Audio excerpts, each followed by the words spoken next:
Have you ever wondered why Trinitarians are adamant on the doctrine of Trinity? It is not out of the blue. There are Bible verses that looks and sound like Trinitarian. My name is Ndrunkuna. This channel focuses on the Emmanuel conundrum. And if you are interested on the true identity of Jesus Christ, hit that subscribe button so that YouTube can alert you anytime I post a new video. There are many Bible verses that can be quoted and be used to prove the doctrine of Trinity.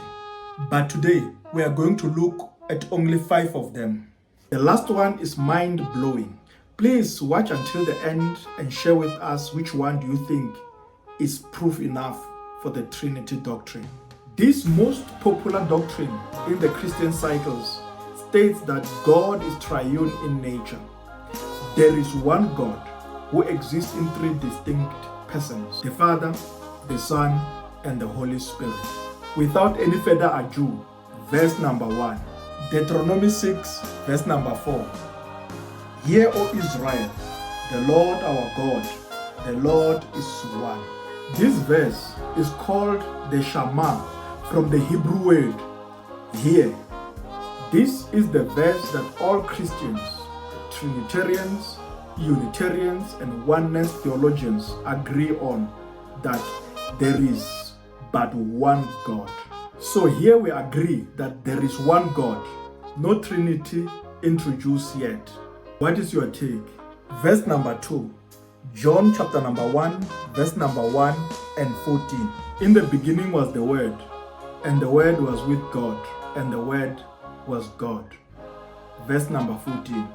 And the Word became flesh and dwelled among us. Because of the word with, the Trinity doctrine interprets these verses to mean that Jesus Christ existed from the eternity past with God.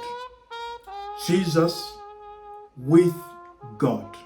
The Trinity doctrines interpret these verses to mean that there are 2 persons: Jesus Christ with God.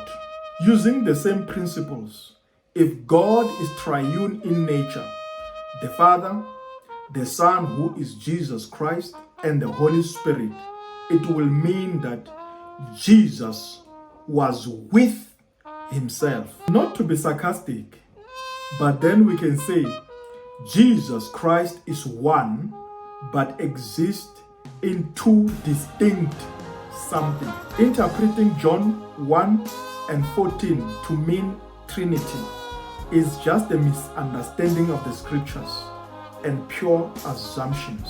What is your take on John 1 and 14? Verse number 3, John 10, verse number 18. I and the Father are one.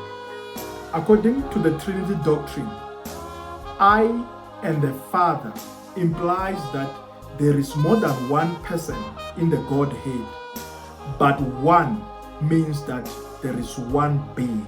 This interpretation is reading Trinity into the scriptures. What is your take? Verse number 4, Genesis chapter number 1, verse number 26. Then God said, let us make man in our image, after our likeness. But then, why the next verse, verse number 27, indicates the singular God? Could Genesis chapter number 1, verse number 26, the word us, be the indication of the plurality of the majesty? What is your take on Genesis 1:26?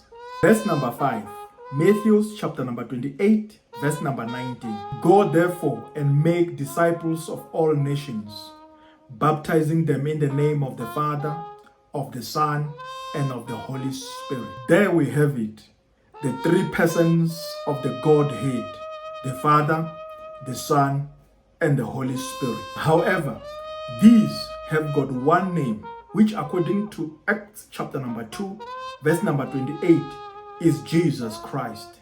Could this verse rather highlight the 3 titles of God? Please share on the comment section below. What is your take on Matthew chapter number 28, verse number 19?